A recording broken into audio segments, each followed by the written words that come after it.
사랑과라 풍성하신 하나님 아버지, 우리가 간청한 이 기도 제목들이 하늘에 상달될 수 있도록 은혜 베풀어 주시고, 비록 우리가 여러모로 부족하지만 하나님께서 함께 하실 때에 우리가 승리할 줄 믿사오니 주여 함께 하셔서 주의 뜻을 이루어 주시옵소서. 모든 말씀 예수 그리스도인 받들어 감사하며 기도드렸사옵나이다. 아멘. 사도신경으로 우리 신앙을 고백하겠습니다. 거듭나사 천지를 만드신 하나님 아버지를 내가 믿사오며 그 외아들 우리 주 예수 그리스도를 믿사오니 이는 성령으로 잉태하사 동정령 아래에 나시고 본디오 빌라도에게 고난을 받으사 십자가에 못 박혀 죽으시고 장사한 지 사흘 만에 죽은 자 가운데서 다시 살아나시며 하늘에 오르사 전능하신 하나님 우편에 앉아 계시다가 저리로서 산 자와 죽은 자를 심판하러 오시니이다. 성령을 믿사오며 거룩한 금례와 성도가 서로 교통하는 것과 죄를 사해 주시는 것과 몸이 다시 사는 것과 영원히 사는 것을 믿사옵나이다. 아멘. 찬송가 260장 찬송 부른데 우리 대표해서 양한나 집사님 기도 인도하시겠습니다.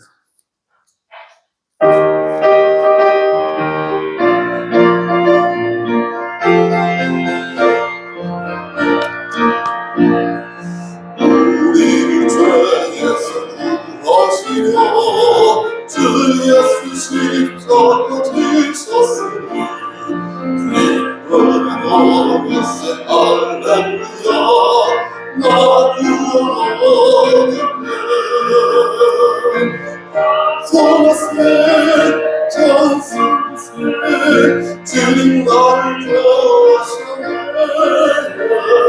찬송스네 찬송스네 주여 구원하셨네.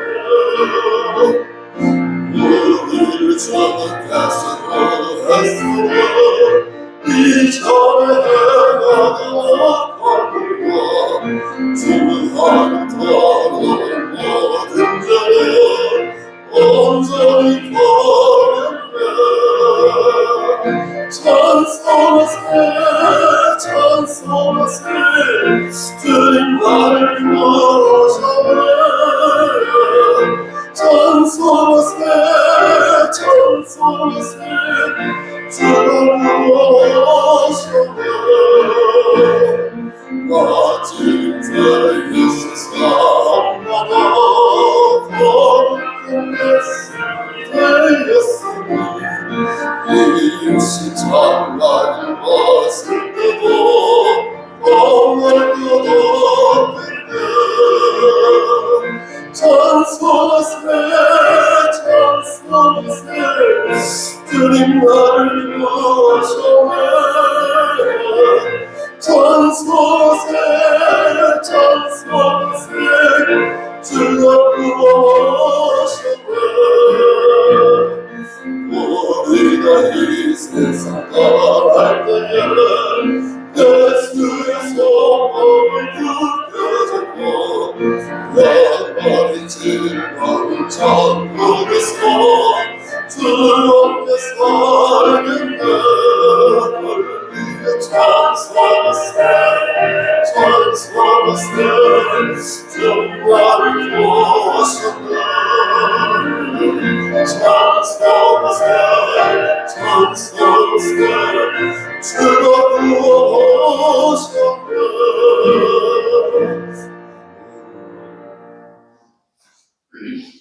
사사기 14장 14절 말씀 보겠습니다. 구약성경 제 성경으로 387쪽입니다. 사사기 14장 14절 말씀입니다. 다 찾으셨으면 우리 함께 이 말씀을 합독하겠습니다. 시작. 삼손이 그들에게 이르되 먹는 자에게서 먹는 것이 나오고 강한 자에게서 단 것이 나오느니라 하니라. 그들이 사흘이 되도록 수수께끼를 풀지 못하였더라. 아멘.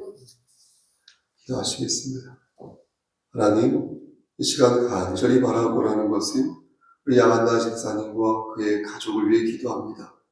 하나님 함께 하시고 인도하시사 그에게 주신 달란트가 많이 있사오니 하나님의 영광을 위하여 교회의 유익을 위하여 그 달란트와 은사를 잘 사용할 때에 하나님께서 복의 복을 더하여 주시기를 소원합니다. 그의 장기의 건강함을 지켜주시고 그가 하는 모든 일들이 주 안에서 형통할 수 있도록 은총 베풀어 주시옵소서. 우리 은종 선생제와 서빈이와 준비에게 함께 하시사 역시 영육의 강건함을 지켜주시옵소서. 이 시간 하나님 말씀을 전하고자 합니다. 잘 전할 수 있도록 도와주시옵소서. 예수님 이름으로 기도드렸습니다. 아멘. 저는 지난 수요 예배 때 기억하시죠? 사사기 5장 말씀을 가지고 여러분들에게 강사를 한 바 있습니다. 성경에는 여러 개의 시가 있는데 아마 기억하실 것입니다.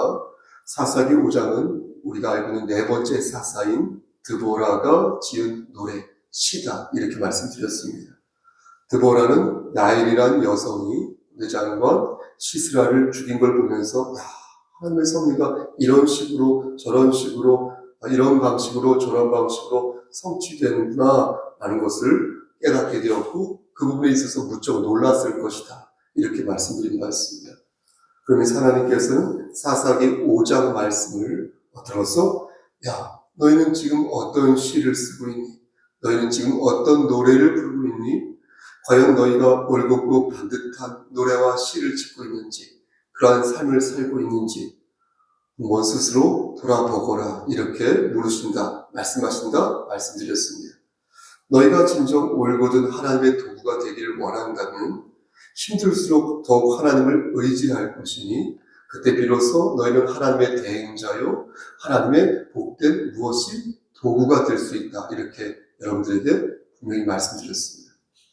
오늘 본문도 하나님의 복된 도구에 대해서 말씀하는데요. 안타까운 것은 무엇이냐면 사사기 5장 말씀과 달리 그 도구가 점점 망가지는 모습을 보였다는 것입니다.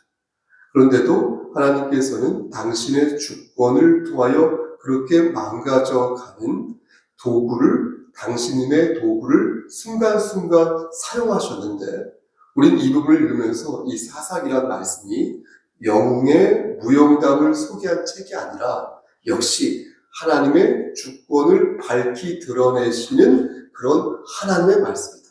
그런 책이다라는 것을 한 번 더 깨닫게 되는 것입니다. 그럼 구체적으로 누가 어떻게 하나님의 도구로서 문제가 있었는지 살펴보도록 하겠습니다. 지금부터 3000년 전에 이스라엘의 사사가 한 번 더 말씀드리는데 총 15명이 있었는데 첫 번째 사사가 누구라고 말씀드렸습니다. 온니엘이라 이렇게 말씀드렸고 두 번째 사사가 에훗이라 말씀드렸고 세 번째가 3이니까 삼갈 이렇게 말씀드렸고 네 번째 사사는 지난번에 말씀드린 것처럼 여성 사사 드보라 이렇게 말씀드렸고 다섯 번째 사사는 기드온이라고 말씀드렸습니다.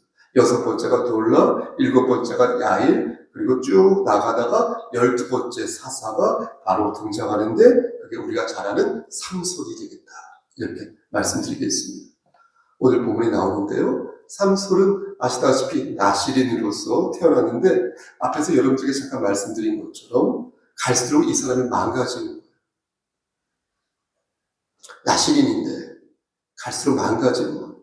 그렇게 망가지면서 하나님을 근심되게 하는 도구가 되었다라는 것입니다. 예를 들면 예를 세 가지를 들겠습니다. 어떻게 망가졌냐? 이방 여자와 결혼했어요.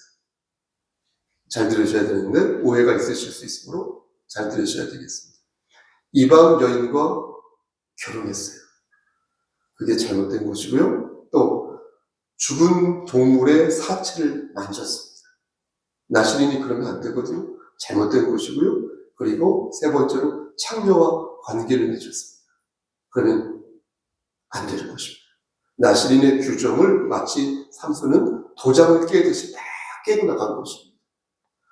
그럼 이런 행동을 삼손만 하였을까요? 그렇지 않습니다. 그것은 사회 전반에 만연한 일종의 유행 같은 것이었습니다. 이방 여자와 결혼한 남자도 포함돼요. 이방 여자와 결혼하고 죽은 동물의 사체를 막 만지고 창녀와 관계를 갖는 것은 삼손만의 비행이 아니라 이스라엘 백성들이 전반적으로 행하였던 비행이었으니 이것은 단지 나시린만의 비행이 아니라 이스라엘 전반적인 문제다. 이렇게 말씀드릴 수 있겠습니다.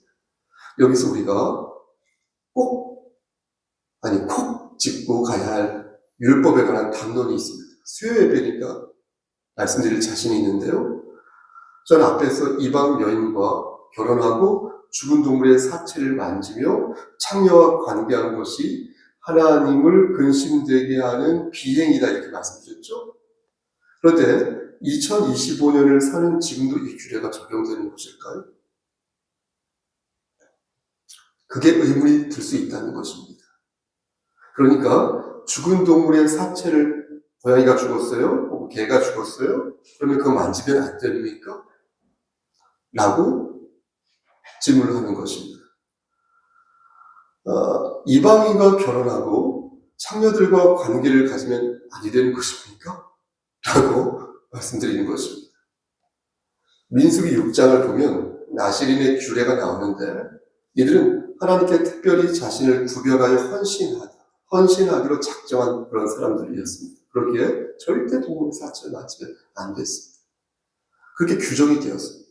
하지만 신약 시대를 사는 그리스도인은 예수 그리스도 안에서 어때요? 어떻습니까, 권사님? 이미 거룩한 사람이 되었잖아요. 거룩한 사람으로 부름을 받았기 때문에 이러한 규례는 우리에게 적용되지 않는 것입니다.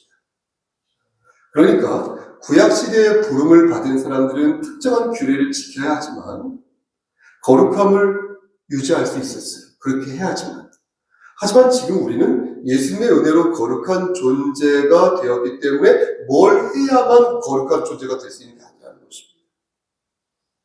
예컨대 예전에는 햇볕, 예를 들은 겁니다.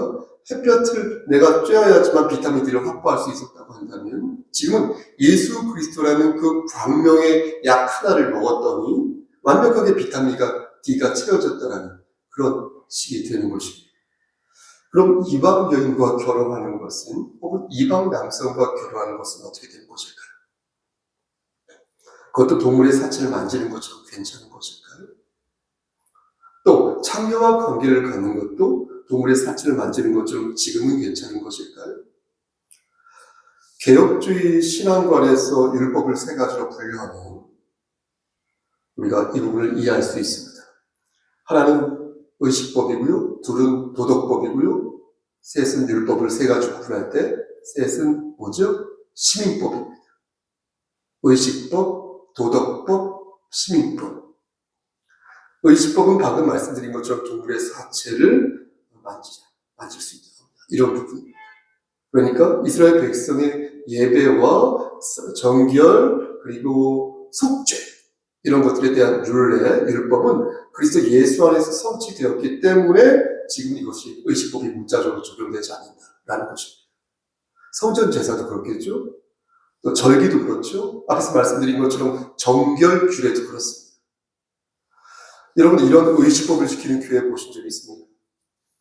저는 본 적이 없는데요. 이런 거 지키는 교회 본 적이 있습니까?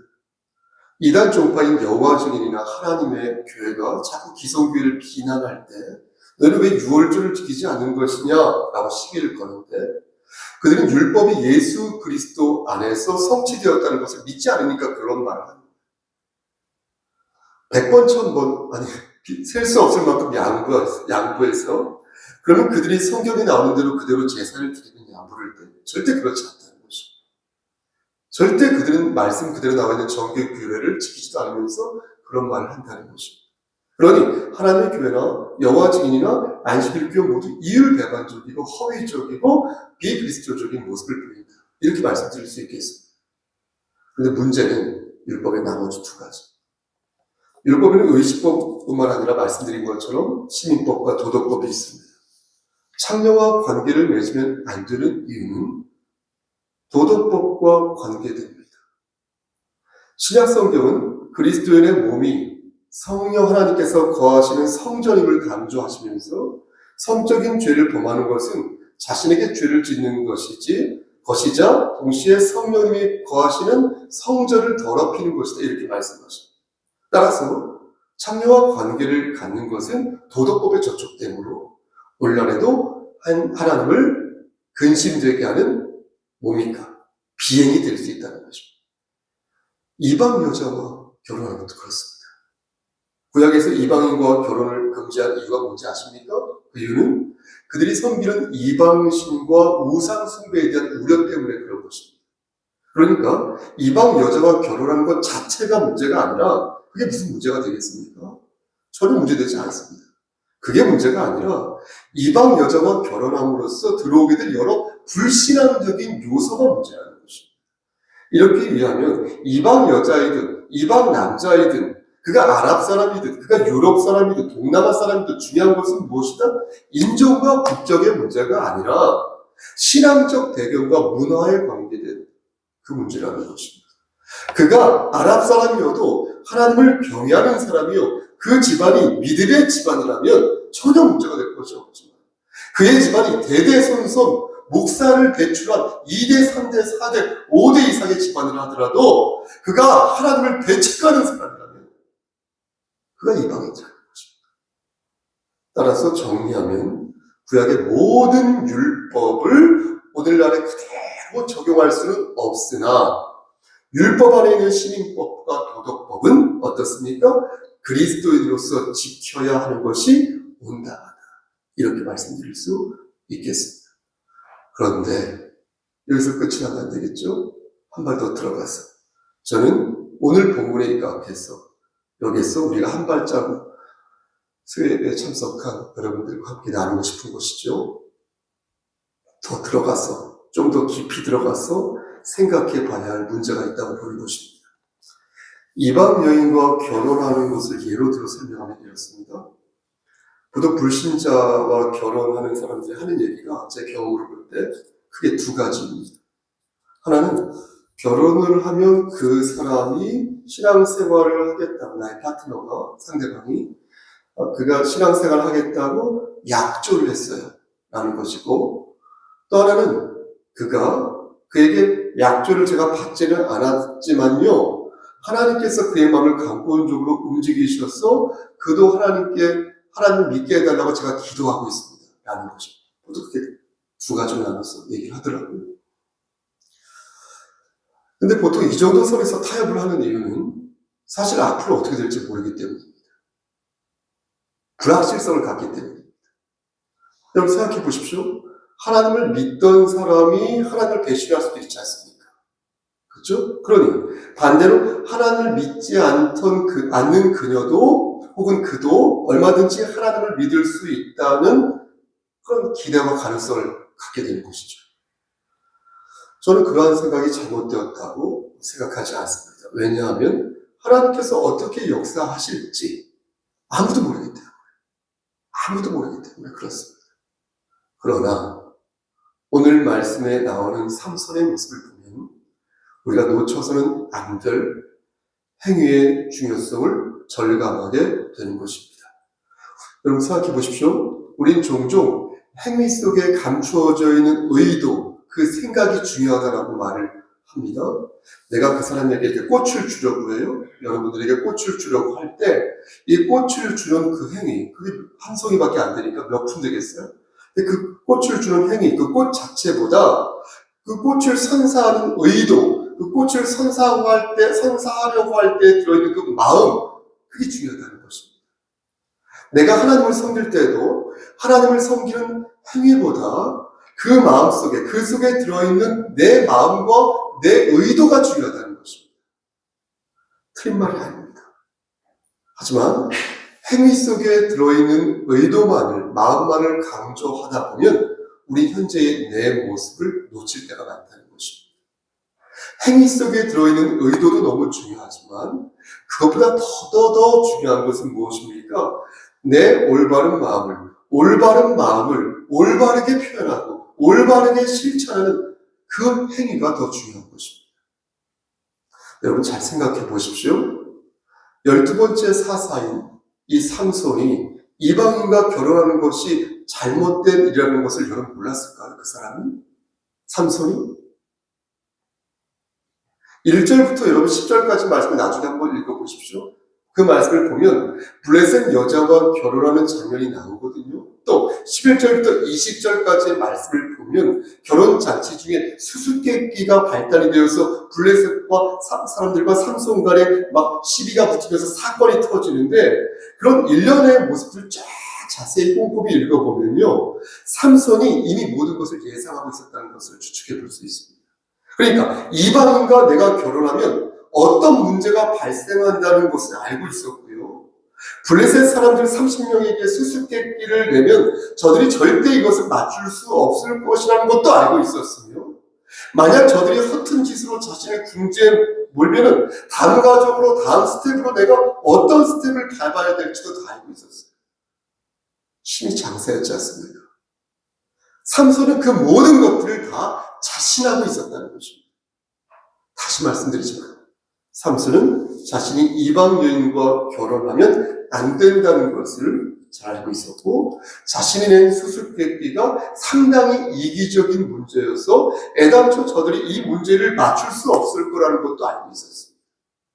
설령 자신의 아내가 저들에게 그 답을 가르쳐 준다고 해도 자기는 말씀드린 것처럼 너뿐이 저들을 물리칠 수 있을 거라고 자신하고 있었다.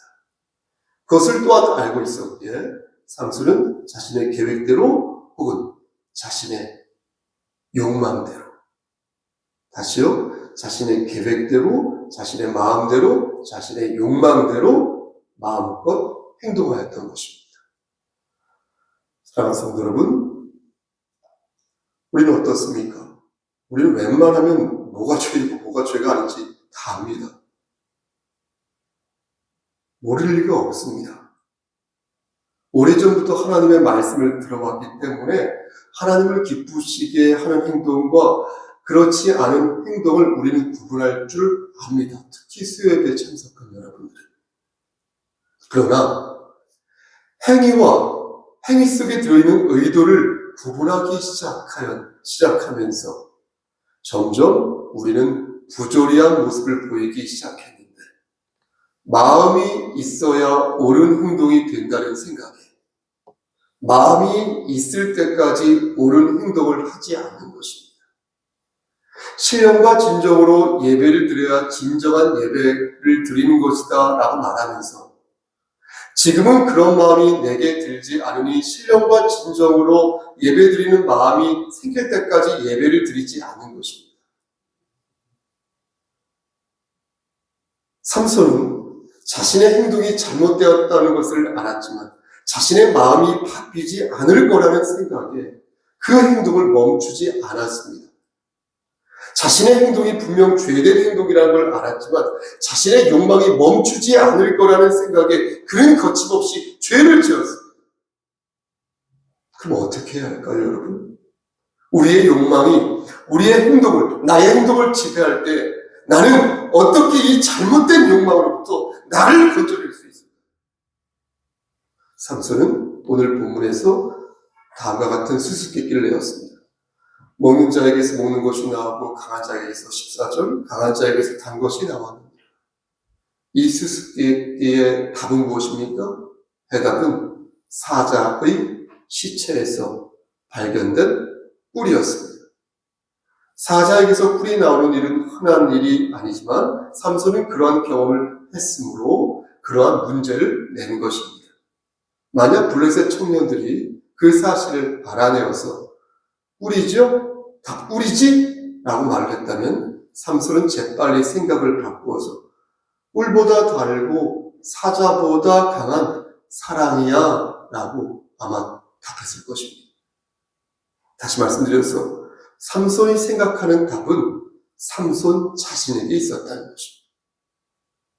삼손은 생각하기를 자신이 생각하고 자신이 결정하는 모든 것이 정답이니 삼손은 스스로를 자기 자신을 하나님의 반열 위에 올려놓은 것입니다. 말씀 마칩니다. 사랑하는 우리 성소교회 성도 여러분, 우리의 마음이 우리를 지배할 때 우리의 욕망이 우리를 지배할 때, 그 순간 하나님은 우리 자신이 됩니다. 내가 돼. 내가 하나님이 됩니다. 나의 의도와 나의 욕망이 내 모든 것을 결정할 때, 그 순간 나는 내 자신이 나를 하나님의 반열 위에 올려놓은 것을 보게 됩니다. 그럼 어떻게 해야 되죠? 우리의 욕망을 제어하는 방법이 없을까요? 이것을 막을 수 있는 방법은 여러분 사실 우리에게는 없습니다. 왜냐하면 극히 교만함에 빠졌을 때 우리는 우리 스스로 내려오지 않기 때문입니다. 그럼 답이 무엇인가요? 하나님께서는 강권적으로 삼손을 끌어내리셨거든요. 하나님께서는 강권적으로 삼손을 사용하셨고요. 하나님께서는 강권적으로 그가 정신을 차리지 않자 강권적으로 삼손을 끌어내리셨어요. 당신의 도구를 하나님의 은총과 권능과 주권에 따라 끌어내리셨습니다. 그럼 강권적으로 우리를 내치시고 강권적으로 우리에게 시련을 주시는 것 외에는 없는 것일까요? 하나님께서는 이렇게 범인하는 저에게 혹 여러분들에게 다음과 같은 말씀을 하십니다. 야, 매 맞기 전에 일어서고 싶냐? 내침을 받기 전에 너 독수리의 날갯짓을 하고 싶냐?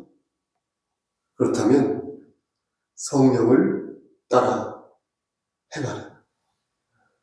그리하면 육체의 욕심을 이루지 아니할 것이다. 성령을 따라 행하라. 성령을 따라 행하라. 그리하면 육체의 욕심을 이루지 아니할 것이다. 이렇게 말씀하십니다. 성령을 따라 행하는 것. 그게 무엇입니까? 성령을 따라 행하는 것은 성령님과 함께 길을 걷는 것입니다. 성령님과 함께 나의 욕망을 선한 욕망으로 바꾸는 것입니다.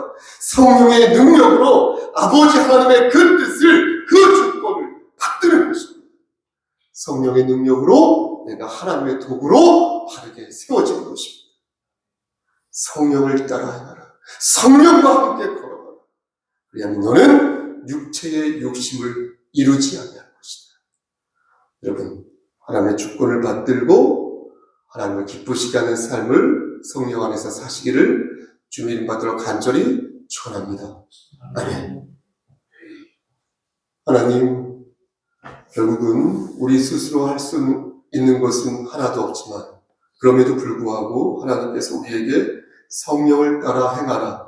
그리하면 육체의 욕심을 이루지 아니할 것이라 말씀하신 이유는 그렇게 노력하는 그 노력과 힘조차도 하나님께서 우리에게 허락하여 주심을 우리가 믿기 때문입니다. 하나님, 그러한 능력을 우리에게 주심을 우리가 믿사오니 더욱더 하나님을 받잡고 하나님의 영광을 위하여서 성령을 따라 성령과 함께 걸을 수 있도록 도와주시옵소서. 이제는 우리를 죄에서 구속해 주신 우리 구주 예수 그리스도의 은혜와 아버지 하나님의 만극하신 그 사랑하심과 성령 하나님의 교통하시고 인도하신 모든 역사하심, 하나님 말씀 안에서 내치기 전에, 얻어맞기 전에 알아서 말씀 붙잡고 성령을 따라 행하기를 소원하는, 그리하여 육체의 욕심을 이루지 않기를 소원하는 여기 모인 성도와 그들의 가정과 이 재단과 이 나라 위에 하나님의 사랑하심이 세세토록 함께 계실지어다. 아멘.